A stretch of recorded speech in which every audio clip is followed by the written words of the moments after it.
Nagsusugal ka ba ng Karakrus? O manunugal ka talaga ng Karakrus? Kung manunugal ka ng Karakrus, panoorin mo ang video na to ukol sa error coin na sinasabi ng anak ko na to.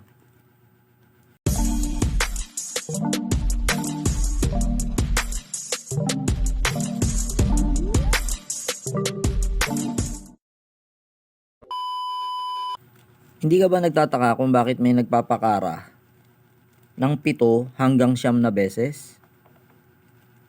Baka gamit nila ang ganitong uri ng error coin na tinatawag ng anak ko. Error nga ba? Error coin nga ba? O rare coin nga ba? Rare coin nga ba? Sa video na to, pag-uusapan natin ang ukol sa error coin na doble cara. Real or fake? Real or fake na doble cara.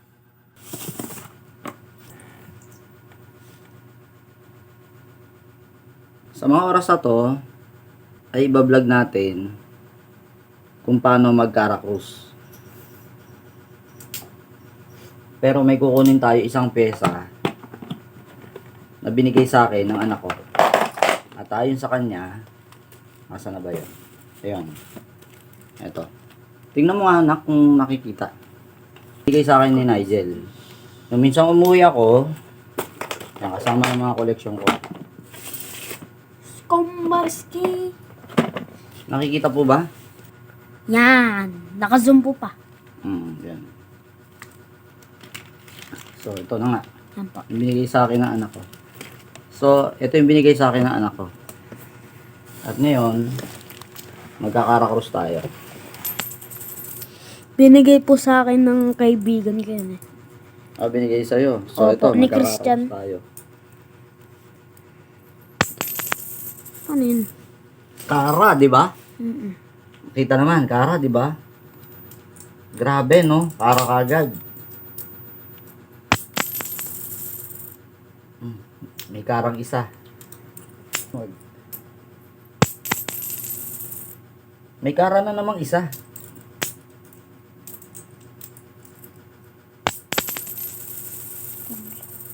May karang dalawa.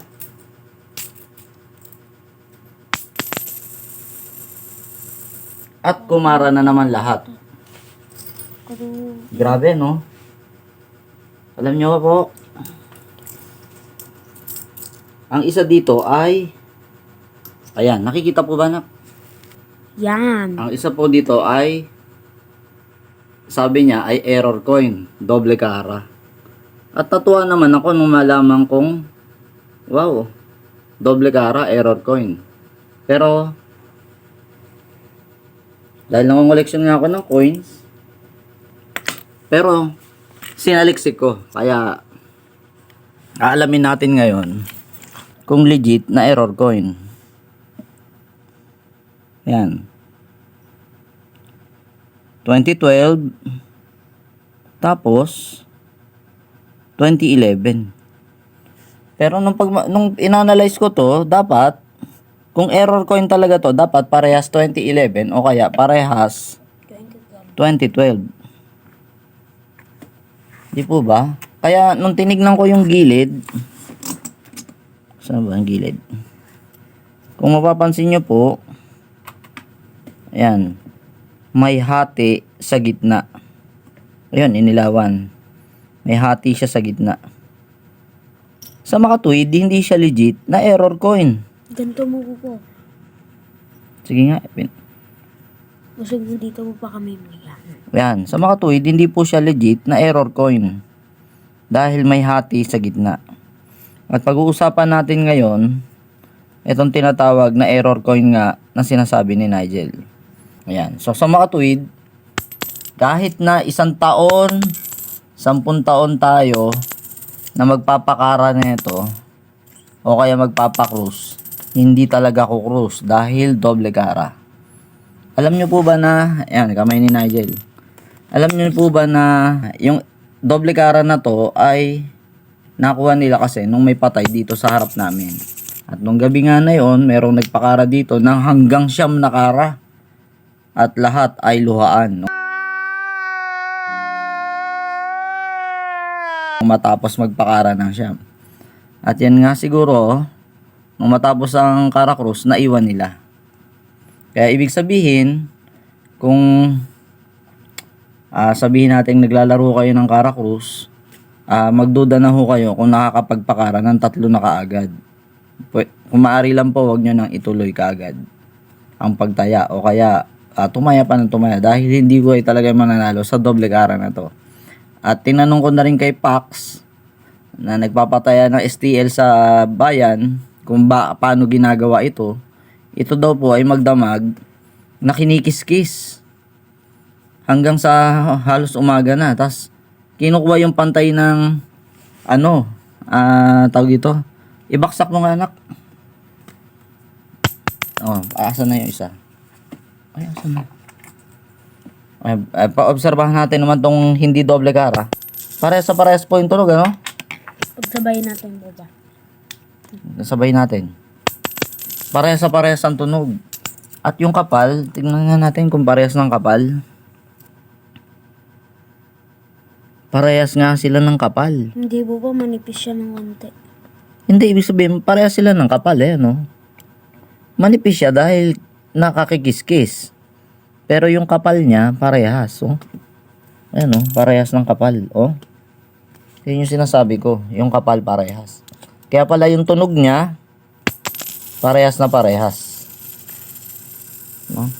Ang tiyaga talaga nung gumawa ng doble kara, para makapandaya lang sa kapwa.